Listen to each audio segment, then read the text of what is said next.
அட்ரா சக்க ஜனநாயகன் ட்ரெய்லர்ல ஜெமினியோட ஏஐ லோகோவா? யாரு சாமி நீங்க? ஜெமினி ஏஐல நீங்க போட்டோவோ வீடியோவோ ஜெனரேட் பண்ணி டவுன்லோட் பண்ணீங்கன்னா அதுல அவங்களோட லோகோ இருக்கும். அதே மாதிரி தான் ஜனநாயகன் டீம் ஜெனரேட் பண்ண ஃப்ரேம்லயும் அந்த லோகோ இருந்திருக்கு.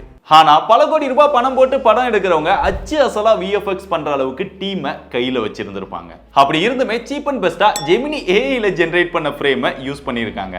அதுலயுமே அந்த லோகோவை அழிக்கிறதுக்கு மறந்துட்டாங்க. இது வெறும் கேர்லெஸ் மிஸ்டேக்னு சொல்றதா இல்ல மொத்த படமே மிஸ்டேக்னு சொல்றதா வெயிட் பண்ணி தான் பார்க்கணும். ஆனா ஒண்ணு மட்டும் தெளிவா புரியுது. இப்போ சினிமா கூட ஏஐ நம்பி தான் இருக்குது. ஏஐயோட வளர்ச்சி வேற லெவல்ல இருக்கு. அதனால நீங்களும் ஏஐ யூஸ் பண்ண கத்துக்கோங்க. கண்டிப்பா யூஸ் ஆகும். அப்புறம் முக்கியமான விஷயம், இப்போ போய் ட்ரெய்லரை பார்த்தீங்கன்னா அந்த ஜெமினியோட ஏஐ லோகோ இருக்காது. ஆல்ரெடி அவங்க பிளர் பண்ணி அதை ரிமூவ் பண்ணிட்டாங்க. யாராவது டவுன்லோட் பண்ணி போட்டிருந்தாங்க அப்படின்னா அதுல போய் நீங்க பார்த்து செக் பண்ணிக்க முடியும். வரட்டா?